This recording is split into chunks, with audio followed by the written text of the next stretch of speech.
anything else, and I chose my hand. And now look at me, I'm just making a bigger mess. So, now, without further ado, we're going to talk about the life of Oscar Fingal O'Flaherty Wilde. It's a long name, I know. And what we're gonna do is we're gonna make a timeline.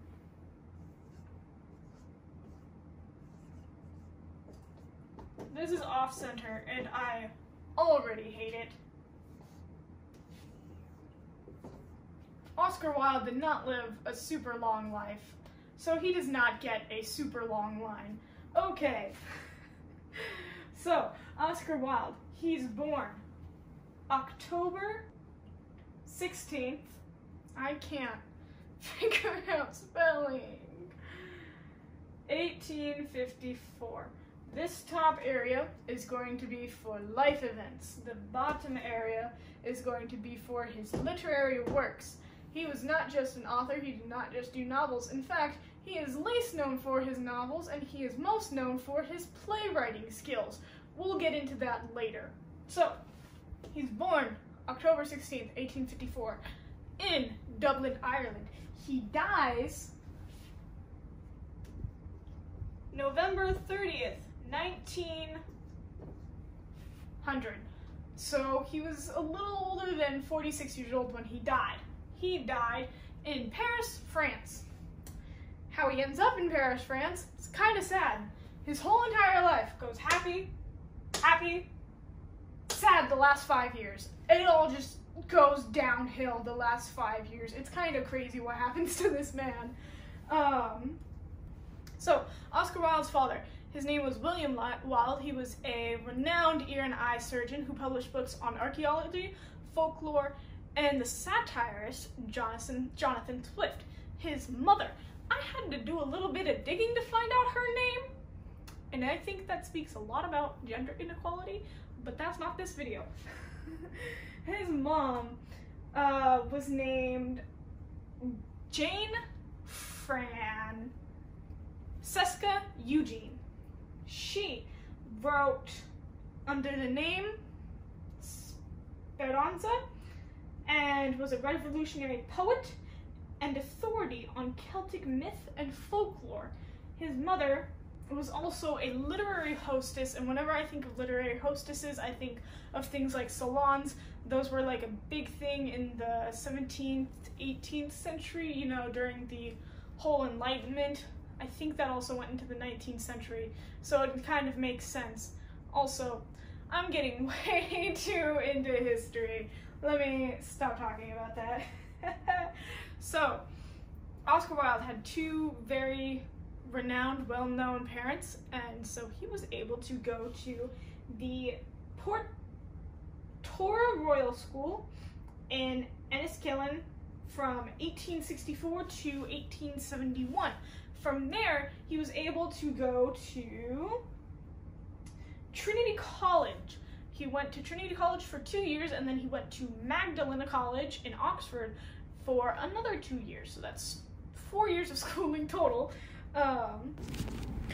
Oscar Wilde went to Trinity College from 1871 to 1874, and Magdalen College in Oxford from 1874 to 1878.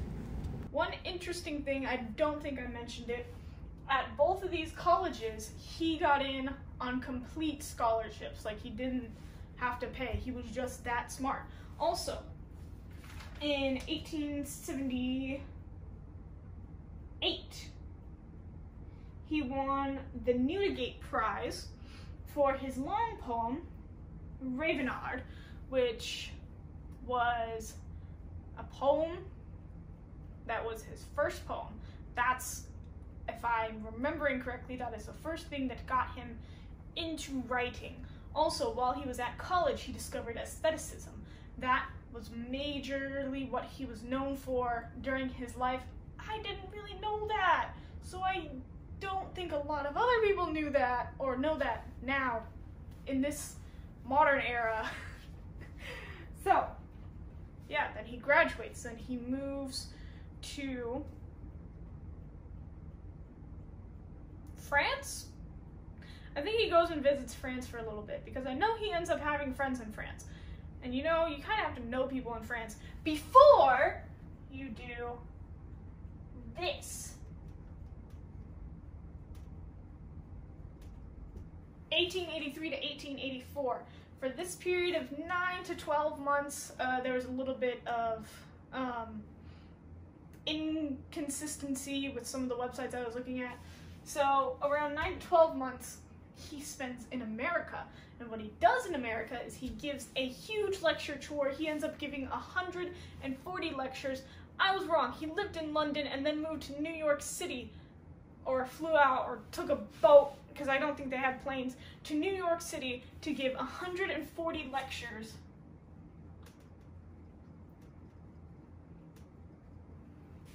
To the American people. Then he returns to London. From 84 to 85, he gives a lecture tour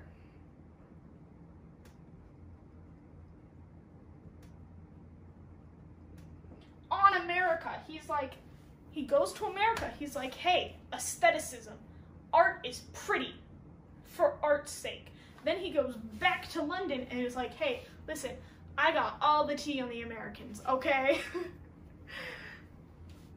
And you know what? That's his life. He does all that. In May of 1884, somebody bring out the wedding bells. We missed his anniversary. May 29th, he marries a wealthy English woman named Constance Lloyd. They have 2 children. His first one is born in 85, and his name starts with a C. Cyril. His firstborn son, Cyril, is born in 85. His second born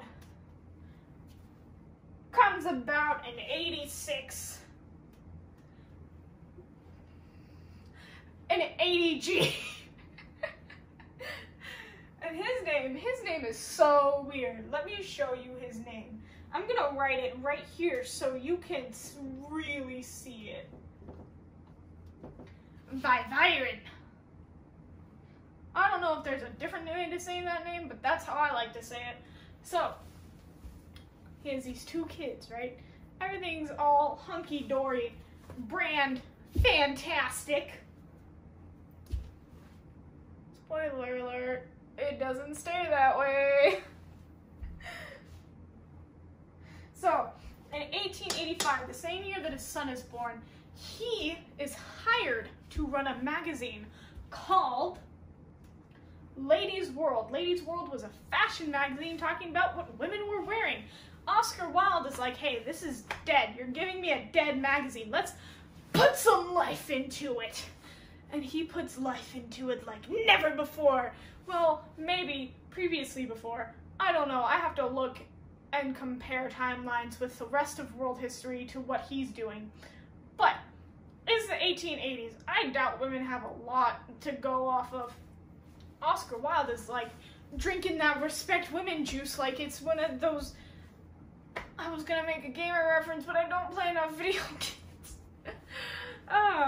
So he's like, the ladies' world, wrote Wilde, should be made the recognized organ for the expression of women's opinions on all subjects of literature, art, and modern life. And yet, it be a magazine that men could read with pleasure. We stand a king who goes to jail. Do you ever have a problematic fame? So, he does that for like 3 years. Then, in 88, here it comes, folks. Here it comes.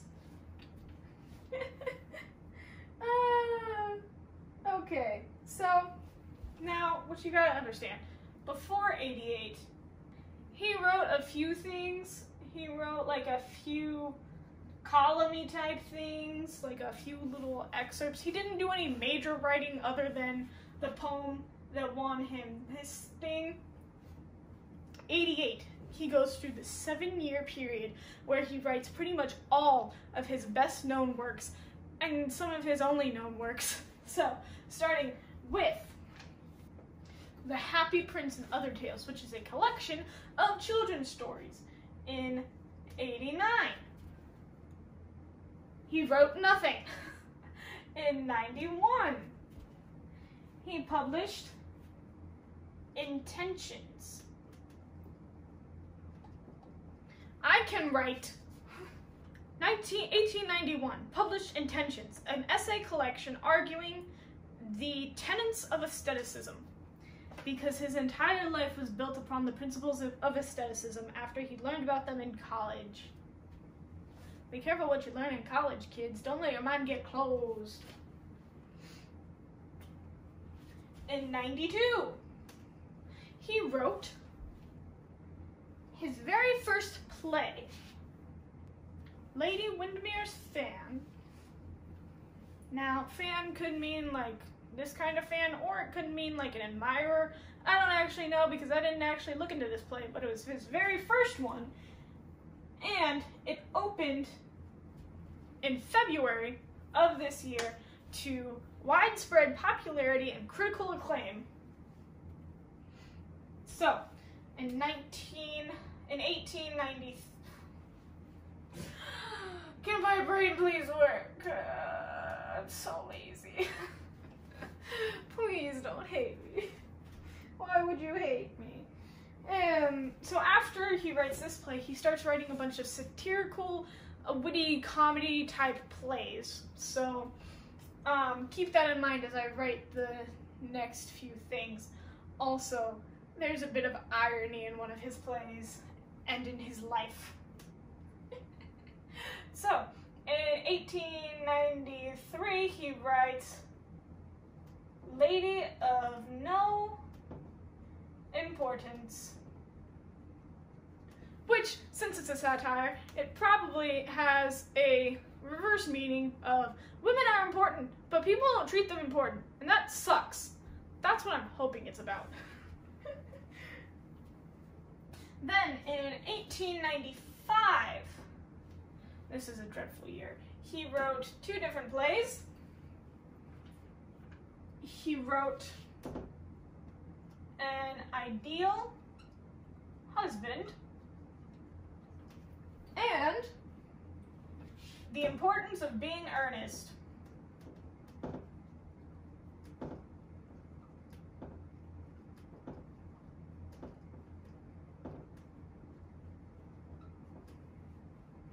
These were his last few published things. Nothing else got published until after he died, and even then it was only 2 more things. Listen, sometimes bad things in life happen, and you remember at the beginning of this video when I said the last 5 years of his life were a pain? Yeah, let's get into that. So, I have no more room left on my board, so I'm just gonna have to tell it to you. Way back in 1891, so towards the beginning of this whole literary thing that he's doing, he meets this dude, Lord Alfred Bosie Douglas. Lord Alfred Bosie Douglas has a wife, and so does Oscar, but also love affair. So some people, Britannica, call them close friends. I am not that close with any of my friends. If you look at his letters, I would not write that to any of my friends, because then they wouldn't just be friends. Also, so yeah, that happens. Then Douglas's father finds out because Bosie's wife is like, hey, stop having an affair with a man. And Bosie's like, but I love him. And his wife is like, hey, stepdad, deal with this. And so her stepdad, the Marquis of Queensberry, Douglas, goes and sends a calling card to Oscar Wilde that is titled or addressed to Oscar Wilde posing sodomite, which is a misspelling of sodomite. So he is basically calling him, like, I don't know the exact definition of sodomite, but I think it, like, has something to do with being, like, a pervert or something. I don't really know. You guys will figure it out. I'm a disaster of a human being. Anyways, so yeah. So then Oscar is like, wow, this is crazy. And then Alfred Bozzy Boy is like, yeah, this is super crazy. You should do something about this. He can't treat you that way. And it's basically like a John Mulaney type thing. Should be like, the bus driver shouldn't talk to you that way. And I'm like, no, he shouldn't. And then Oscar takes him to court and sues him for libel, criminal libel, whatever that is, and is like, hey, I'm not what you say I am. And the Marquis of Queensberry is like, hey, from 1892 to 1894, you have had at least 12 men, boys, prostitutes, whatever they're called, with you. You have been to brothels for men, of men. And then Oscar Wilde's lawyer's like, hey, buddy, listen, you're definitely gonna lose this case, so we're just gonna pull out. And so he pulls him back, and then the Crown is like, hang on a second, you're a homosexual, we don't deal with that, get back here. And his friends are like, hey, Oscar, buddy, you should really just go to France and get out of here. And Oscar's like, what? No, I'm fine. My reputation and career totally isn't on the line. Whoop, ding dong, you're wrong. On May 25th, 1895, he is finally convicted of indecency and is sent to 2 years of hard labor and sent to prison.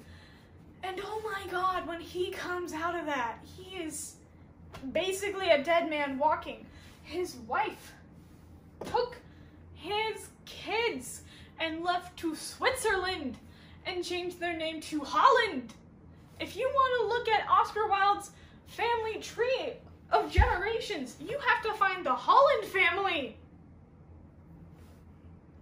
It's crazy.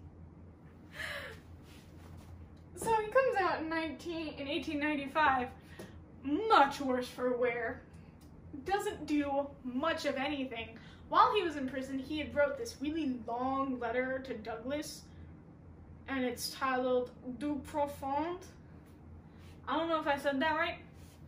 But in these last 5 years, he ends up working on that. He has that finished up. He doesn't actually publish it or anything.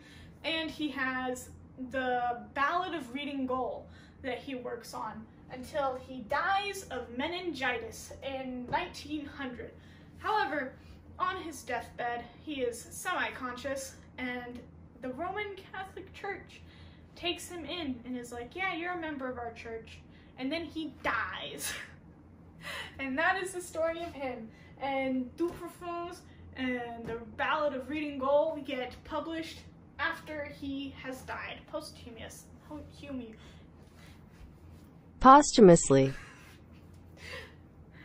Anyways, that's the story of Oscar Wilde. I spent so long researching this.